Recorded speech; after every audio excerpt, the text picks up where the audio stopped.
There they are, ladies and gentlemen. A lot of emotion in this fight. 12 rounds of boxing. There they are, ladies and gentlemen. It's the co-main event of the evening. 12 rounds of boxing for the WBA Middleweight Championship of the World. It is Canelo Alvarez versus the chosen one, Edgar Berlanga. All right, you guys. Official weigh-ins for September 14th. Canelo versus Berlanga, and the undercard for this fight. We got Trevor McCumby coming to the stage. The energy's there. Didn't look like he had any weight issues. The build-up for Plant versus McCumby has been, it's definitely been a show before we even get the actual show. I personally never followed McCumby's career. I don't know much about Trevor McCumby. Trevor McCumby calling Caleb Plant a bum is crazy. It's ridiculous. If Caleb Plant was a bum, you wouldn't be fighting him. Caleb Plant making his way to the ring right now. One thing about Caleb Plant is he's willing to be great. He's willing to take that risk for his career. He's been in there with Canelo Alvarez. He's been in there with David Benavidez, the two top guys at the 168-pound division. You can't have a conversation about that division without Caleb Plant's name being a part of it. Plant looks good. Looked like he had a good training camp. I don't see no weight issues. The energy's up. Trevor McCumby stepping to the scale right now. McCumby's got the zin. He's got the stash. Man, looks like he had a good training camp. Like I said, I don't see no weight issues. Let's see his weight. 167 and 1/4 pounds. Trevor McCumby is on weight. Looks like he's coming to fight. Like I said, I don't really know much about Trevor McCumby. And see what he really has to offer to Caleb Plant. Like I said, Trevor McCumby's a little bit up there in age, and I think kind of late for a match with Caleb Plant. But I mean, let's really see what he has to offer. Yeah, Plant's in shape. Plant's coming to fight, as always. Plant's weight, 167 and 1/4 pounds. Caleb Plant's on weight. Man, Plant's gonna destroy this dude. Plant's ring IQ, his ring experience, his resume. I could see Caleb Plant stopping him, knocking him out, actually making McCumby quit. Trevor McCumby said, we've seen Caleb Plant quit before. I personally have never seen it. Caleb Plant has went in there and done his absolute best. Like I said, win, lose, or draw. Plant is that fighter willing to be great. Plant's the bigger fighter. No doubt about it. No doubt about it, Plant's the bigger fighter. Plant said the gig's up. Plant talking about his breath. Plant talking about McCumby's breath. Plant's bigger. Man, Plant's the bigger fighter, no doubt about it. McCumby's energetic. I don't see no weight issues from either guys. Plant said McCumby's a cheater, which McCumby has tested positive in his career. Plant said, you're gonna get cooked. McCumby's gonna get cooked. Adrian Broner voice. I'm gonna use that after they fight. I think Plant's gonna go in there and just destroy McCumby. I don't see McCumby getting a win, even close to a win. A few highlights here and there, but I don't see him lasting in the ring with Caleb Plant. Let's see what he says for his predictions. He said nobody likes Caleb Plant. I'm a fan of Caleb Plant. McCumby said he's going to break him down. McCumby said fireworks for the prediction, and his hand's going to be raised. I mean, it looks like he came to fight. He's in shape. Let's see what Caleb Plant has to say. I would agree with that. Caleb Plant is a throwback fighter. Willing to fight the best, win, lose, or draw, and he's still fighting at that top level. He said gig is up. It's time to get out. Gonna expose McCumby's character. I like that, the revenge tour. Caleb Plant trying to collect that WBA interim title, get back to the top. He's even talked about a possible future fight with Canelo Alvarez. Thanking the fans. Appreciate everybody for coming out. No doubt about it. Caleb Plant, easy win. Knockout or stoppage, I could even see that too as well. Let me know what you guys think about Caleb Plant and Trevor McCumby. Let me know your guys' picks too as well. We got Danny Swift Garcia making his way to the ring, a.k.a. Danny Montana. You guys know what I'm talking about. I think one of the better personalities in boxing. Danny Garcia trying to become a third division world champion. He did talk about some retirement too as well. I mean, I personally think Danny Garcia has a lot to offer to the sport. He did take a layoff, came back and fought Jose Benavidez Jr. I thought gave a great performance, just simply outboxed him. Took another layoff, tried to make a fight with Lara earlier, but he said that the timing wasn't really right. Danny Garcia, I mean, looks like he had a great training camp. Energy's up. I don't see no weight issues right now. Danny Garcia, same thing. Danny Garcia is willing to be great. Win, lose, or draw. Danny Garcia comes to fight. Here's Lara making his way to the ring right now too. 41 years of age. The oldest champion in boxing right now. A veteran fighter still doing this at elite level. Obviously, Danny Garcia holding that age. I'm pretty positive that this fight is at a catch weight. Lara did give an interview talking about this fight is going to be, I believe, at 157, he said. I didn't get no confirmation on that, but I mean, we can see right here. Danny Garcia did state that he's always sparred guys that were bigger than him, so he should have no problem carrying that power into the 160-pound division. Man, Lara, a counterpuncher, likes to move a lot, has a ring experience, the boxing IQ. Danny Garcia, a natural boxer. He likes to throw that no-look, left hook. Power in that. Is it going to carry over though? Let's see what he weighs in at. Danny Garcia looking sharp. I don't see no weight issues. 156. Danny Garcia weighs in at 156. I mean, a catch weight, obviously, right? A lot of fights at 160. Obviously, these guys have two different things to prove here. Danny Garcia wanting to prove that he can be a third division world champion. Always been his dream. When it comes to this boxing game, Lara, just a veteran fighter, 41 years of age, still wanting to prove that he can do this at elite level, regardless of his age. Lara's on the scale right now. 156 and 3/4 pounds. This fight is a catch weight of 157.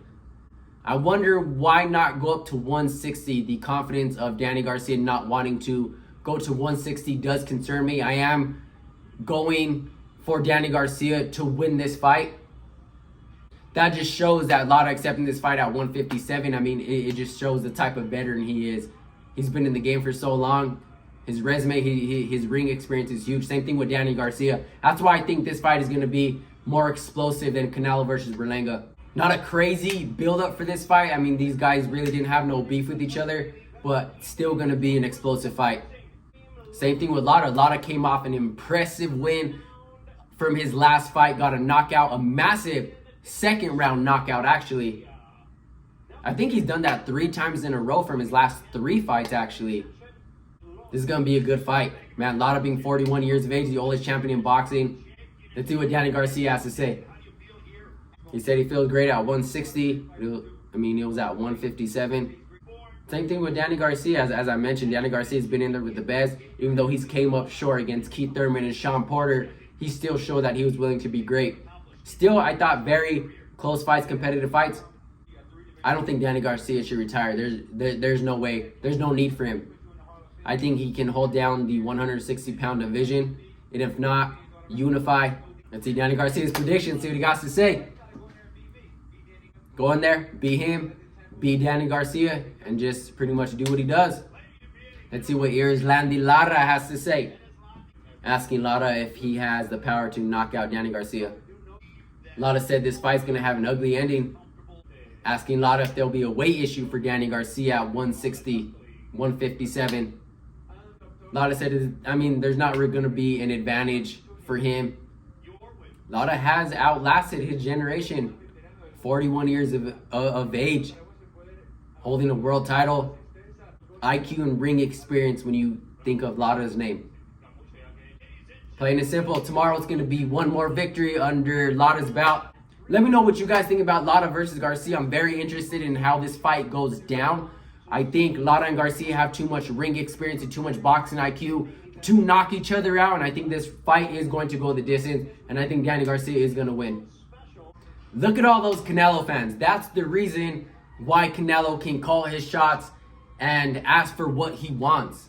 Why he gets 85% of everything. Regardless of who Canelo fights, they're still going to come out and support. They're still going to buy the fight. Even if a lot of us don't agree with his opponents, including myself, I mean, we're still going to watch. Canelo, no doubt about it, going to go down as the best Mexican fighter, one of the best up for debate. But that's why Canelo's Canelo. People will come out for the press conferences, for the media workouts. Edgar Berlanga making his way to the stage. I did see a clip on Fight Hub with an interview with Edgar Berlanga. His eyes looked a little bit sucked in, and I wasn't too sure if he was having weight issues. But now that I look at him, it looks like his energy's up. It looks like he had a great training camp. The confidence Edgar Berlanga had during this build-up with the spotlight, the interviews, the stages, everything else, I thought he carried it very, very well. I mean, I didn't mind him playing the villain in this fight, and I thought he did it very well, and I thought that's what this fight needed. This fight was a lot bigger than what I expected it to be. I mean, not many people knew about Edgar Berlanga because this is his first massive fight with the biggest fighter at 168. Let's see how well that confidence holds up for Edgar Berlanga, though, when he makes that ring walk, when he's in there with Canelo Alvarez, when pressure is against him. Let's see if that character starts to crumble on him as the rounds go on. And I'm going to say, consistent with this, Edgar Berlanga missed out on a bigger opportunity, even a bigger opportunity than fighting Canelo Alvarez, and that is getting ring experience and building his resume for his career. He could have fought Caleb Plant, Jaime Munguia, Demetrius Andrade, even a veteran fighter like Gabriel Rosado. I thought that fight would have been massive, or at least explosive. Too early, way too early for Edgar Berlanga. I thought Edgar Berlanga had potential, but now I think Canelo is going to stop him or knock out Edgar Berlanga just due to the inexperience. We've never seen if Edgar Berlanga can hold his own or how well he holds up in a massive big fight. Edgar Berlanga does have an opportunity, though, in this fight. Regardless if he loses, he can show that he was much more of a fighter than we thought he was, and that could set him up for other future big fights at 168 versus losing and having to work his way back up and prove that he deserves those massive big fights again. I mean, as far as weight issues goes, I mean, Edgar Berlanga's standing up. He's not sitting down. He's walking around. He has his glasses on, so I can't really tell what his eyes looks like. Canelo making his way to the stage. You know Canelo's going to be in those pajamas. He just got out of bed looking fresh. Let's see what color his pajamas are. His silk pajamas. Canelo's personality over the years it's gotten way, way better. Man, Canelo's resume, his ring experience, everybody that he's fought, I don't see Edgar Berlanga lasting in this fight. Edgar Berlanga's predicting a 6-round knockout. Canelo's predicting an 8-round knockout. Obviously, we're leaning more towards Canelo's prediction. Canelo's got those pajamas on. He's got the black with the orange. Man, Canelo's personality over the years has shined. You figure 95% of those people are there for Canelo. That's why he can do whatever he wants, ask for whatever he wants. It's hard to say Canelo's not the face. It's hard to tell Canelo no with what he's asking for, just depending on the fighter you are. But it's hard to say no, that's unfair. Obviously, different fighters deserve more. Edgar Berlanga stepping up to the scale. See what he weighs in at. I can get a better look at it at his eyes too. Edgar Berlanga obviously holds that age against Canelo. Younger fighter, 22-0. Has a good percentage of knockouts under his belt. I thought Edgar Berlanga did very well for the build-up to this fight. Edgar Berlanga looks solid. Looks like he had a good training camp. I don't see no weight issues. Canelo Alvarez making his way to the scale right now. See what he weighs in at. Edgar Berlanga was on weight. Same thing with Canelo. Canelo obviously in shape. All right, we got the face-off. I thought Edgar Berlanga played a great villain during this build-up, and I think that's exactly what the fight needed. I mean, Edgar Berlanga didn't really look like he had any weight issues in that interview, as I seen his eyes a little bit sunken in. Nothing crazy, but if Edgar Berlanga wants any chance in this fight, he has to stay active in this fight like Bivol. He has to stay active in this fight. Watch out for the counterpunching. We have to see how well Edgar Berlanga's chin holds up against Canelo Alvarez's counterpunching. We've seen Edgar Berlanga get frustrated in a few of his fights.